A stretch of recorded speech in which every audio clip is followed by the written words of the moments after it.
This video is the end of semester Somatic Assessment Project for History, Pancasila Education, Japanese, English, and Indonesian Phase F, Semester 1 SMK Katolik 1 BKL.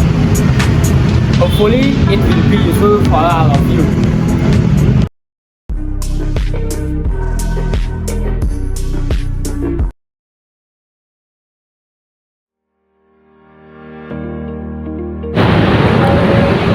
The 1998 tragedy in Indonesia, also known with the 1998 riots May, was also racist against ethnic Chinese, occurred in Indonesia from 13 May until 15 May 1998. The May 1998 riots were triggered by the Asian financial crisis and the Trisakti tragedy on May 12, 1998. Human rights violation against Chinese women occurred. They were raped, harassed, assaulted, and killed. The total death in the May 1998 riots reached around 1,188 people, with at least 85 raped.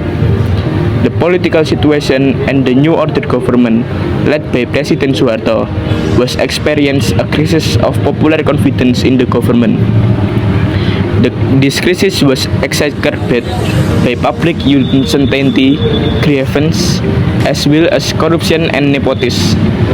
At that time, Indonesia also experienced an economic crisis that hit the Southeast Asian region in the 1997. Caused inflation and the devaluation of the rupiah against the dollar. This condition affect political stability in Indonesia, and people began to reject Suharto government, eventually leading the riots. This riot affect many shops and companies, especially those owned by people of Chinese descent in various regions of Indonesia, such as Jakarta, Medan, and Solo. The tragedy of the riot also took place in the Solo city.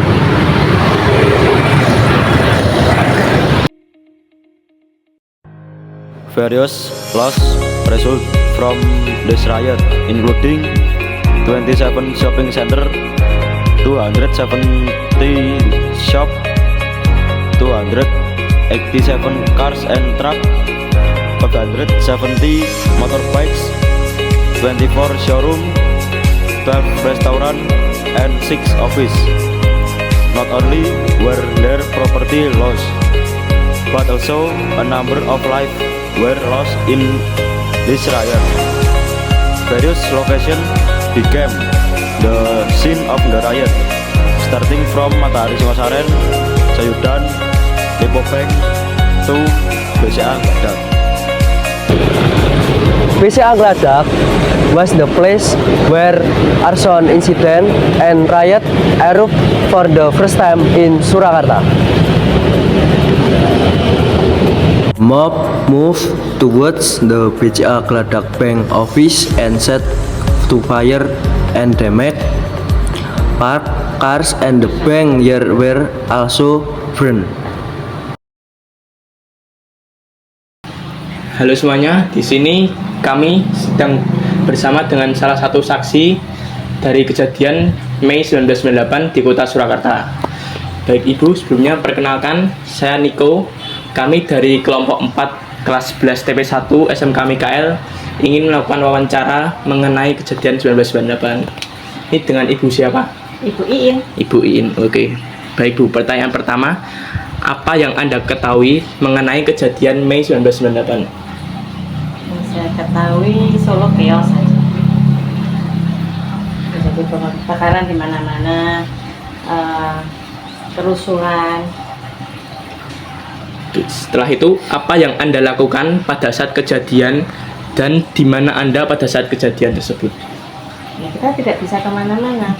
Kebetulan waktu itu Ibu di Baluwati di Tamtaman, jadi di dalam keraton, tapi masih bisa melihat aksi kerusuhan pada waktu itu di namanya di pintu Gapit ya, pintu yang buat keluar masuk satu keraton itu ada satu pintu masuk, kita masih bisa lihat di situ.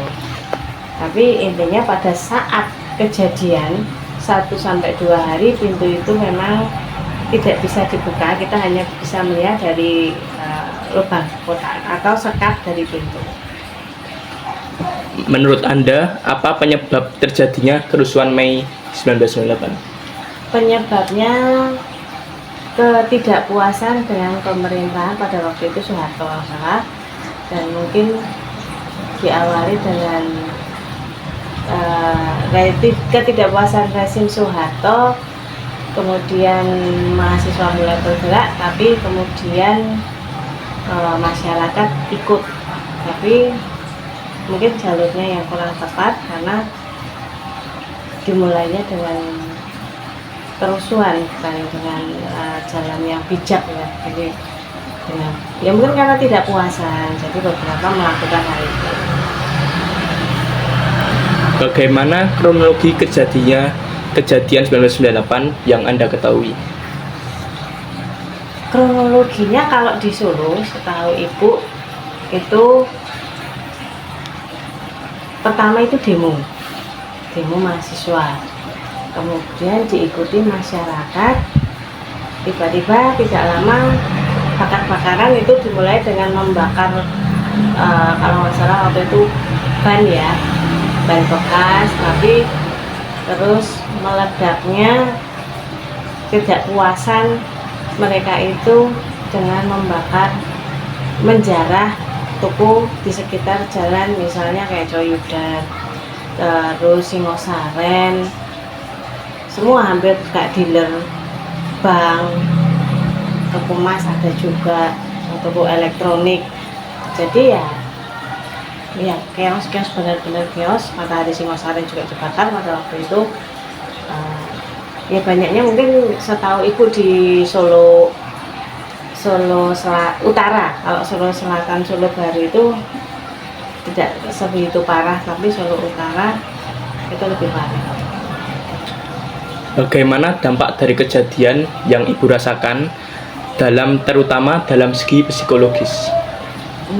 Kalau dari psikologis, karena pada waktu itu yang dilihat chaos dan masyarakatnya tidak ini ya, maksudnya masyarakatnya kurang baik ya, maksudnya menyikapi kejadian itu tidak baik. Jadi ya mungkin sebagian masyarakat pun ada rasa takut, ada rasa khawatir pada saat itu. Apakah Anda sebagai masyarakat Indonesia mendapatkan trauma atau luka yang diakibatkan melalui kejadian tersebut? Ya, karena pada saat setelah 2 hari kejadian, kebetulan Ibu kan keliling, jadi melihat sekitar, karena bukan orang Solo ya, maksudnya kan kalau di Solo tidak baik-baik saja, Ibu akan pulang ke Jogja. Tapi karena penempatan kerjanya di Solo, mau nggak mau kan harus tahu. Jadi pada saat kejadian itu bikin trauma ya tadi ya, trauma banget, karena melihat orang-orang di sekitar yang sudah dijarah tokonya itu, ada yang jadi gila, jadi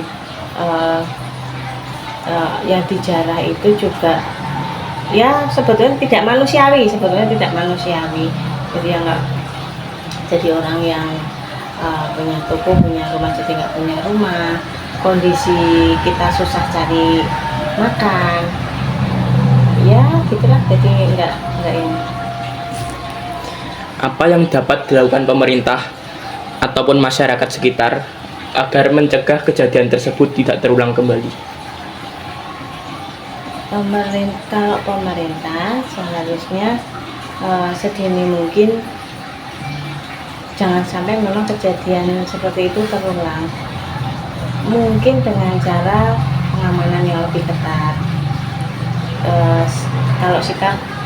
Kalau masyarakat dengan sikap yang lebih toleran, kalaupun itu mau demo, atau tidak puas dengan pemerintah dengan jalan yang benar, dan tentunya tidak ditunggangi pihak-pihak yang membuat kerusuhan, sehingga bukan menjadi suatu jalan keluar, tapi menjadi sesuatu yang meresahkan masyarakat. Kalau seperti kemarin itu kan meresahkan, bikin rugi juga gitu.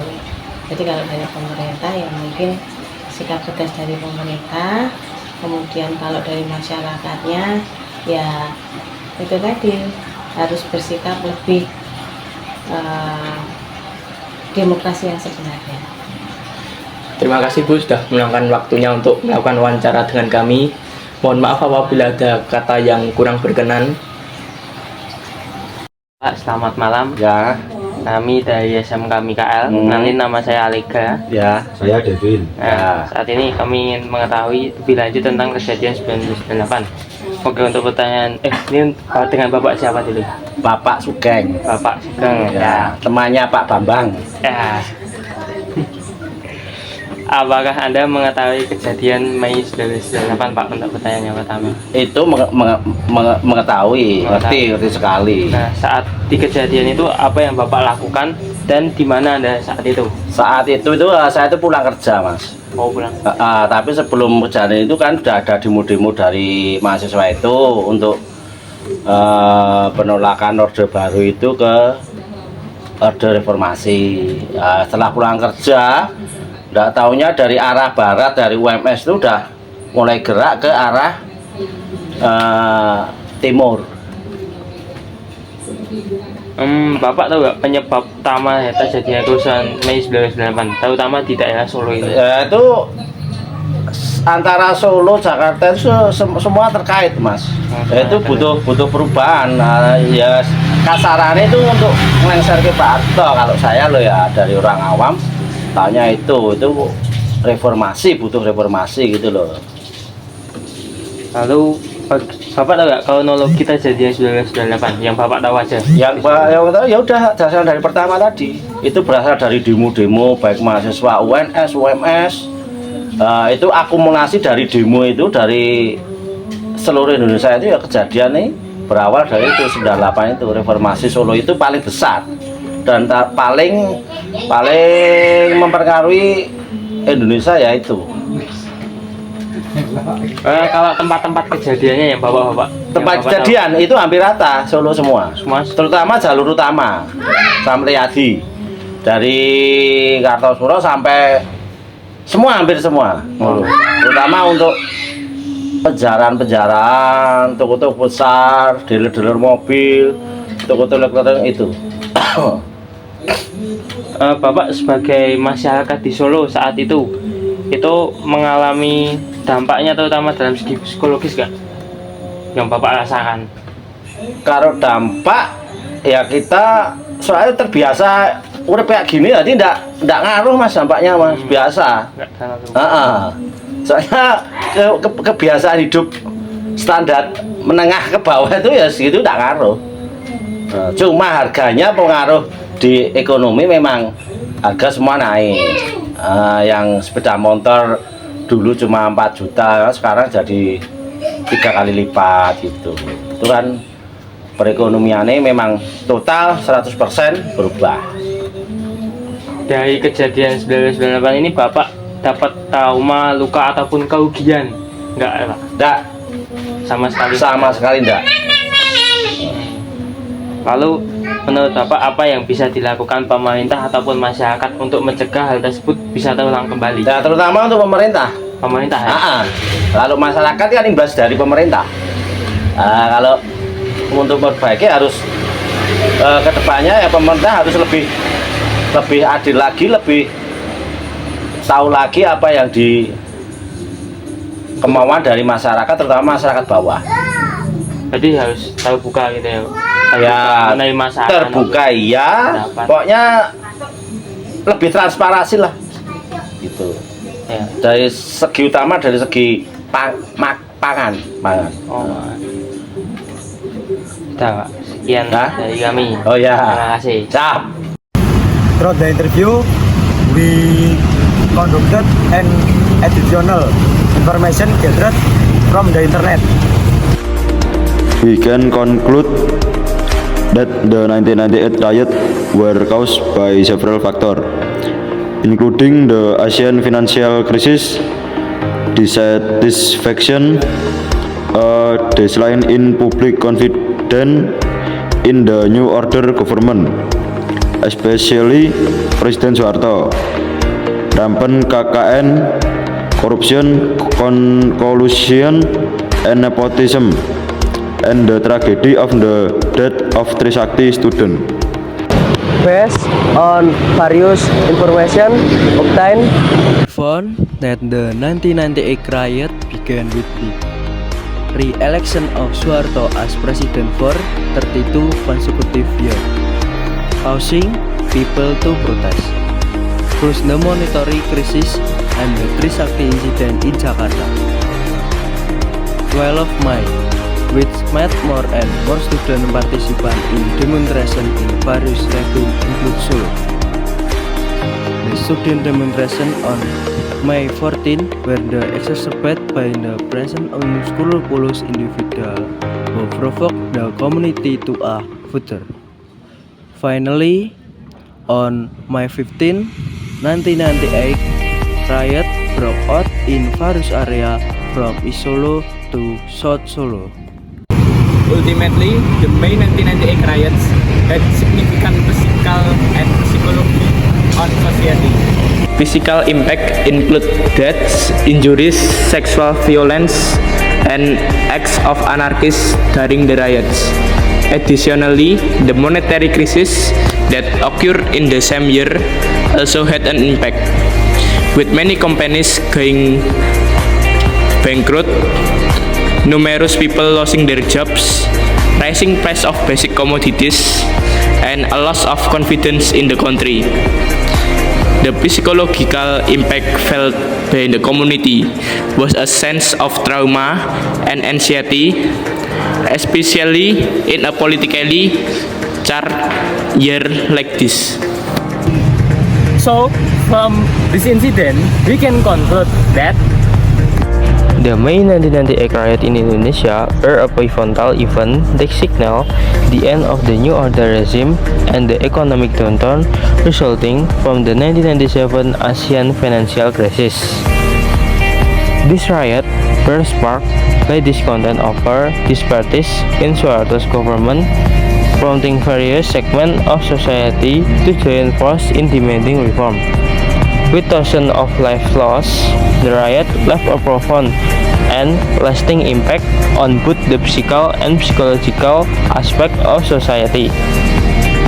Even today, this incident remains attached in the history of the Indonesian nation, underscoring the ongoing need to uphold unity, diversity, and justice in the nation and state. the value that can be taken from this incident is that we must be firm in our stance, do not be easily influenced, and always uphold human rights. This is quotes from us. History is the long story of the human journey. A textbook that teaches us from the past to understand and shape the future. We from Group 41131 say goodbye.